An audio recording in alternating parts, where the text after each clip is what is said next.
Telangana assembly సమావేశాలు hot గా కొనసాగాయి. అధికార విపక్షాల మధ్య మాటల యుద్ధం నడిచింది. తర్వాత గవర్నర్ ప్రసంగానికి ధన్యవాద తీర్మానంపై చర్చ ముగిసిన తర్వాత అసెంబ్లీ సమావేశాలు ఈ నెల 20కి వాయిదా పడ్డాయి. విపక్షాలపై తీవ్ర స్థాయిలో ఇవాళ జరిగిన అసెంబ్లీ సమావేశాల్లో సీఎం రేవంత్ రెడ్డి విరుచుకుపడ్డారు. హాట్ గా తెలంగాణ అసెంబ్లీ సమావేశాలు ముగిశాయి.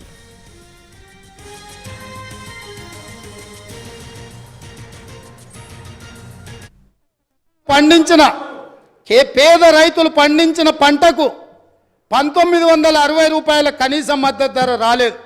కానీ ఫామ్ హౌస్లో పండించిన వడ్లకు 4250 రూపాయలకు క్వింటాల్ దాకా వాళ్ళు అమ్మిన రాలేదా? అక్కడ ఫామ్ హౌస్లో పండించిన వడ్లు బంగారమా? ఇవాళ ఎవరిచ్చిండ్రో లెక్కలు చెప్తా, చెప్పమంటే ఆ పేరు కూడా చెప్తా. ఎవరిచ్చిండ్రో వాళ్ళకి చేరిన లబ్ధి ఏందో మీరు విచారణకు సిద్ధంగా ఉంటే ఇవాళ నేను విచారణకు ఆదేశిస్తా అధ్యక్ష.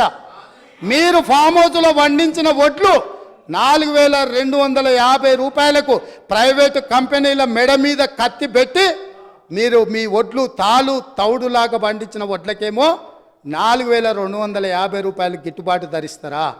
ఇవాళ నా తెలంగాణ రైతాంగం కష్టపడి పండించిన పంటకు 1400-1500 రూపాయలు ఇస్తారా? ఇదేనా మీరు రైతులకు ఇచ్చే సందేశం అని నేను అడుగుతున్నా. ఇదేనా మీరు రైతులను ఆదుకున్నది? ఇది ఇందుకేనా మీరు రైతును రాజు చేసామని చెప్తున్నారని నేను అడుగుతున్నా అధ్యక్ష. అదేవిధంగా అధ్యక్ష,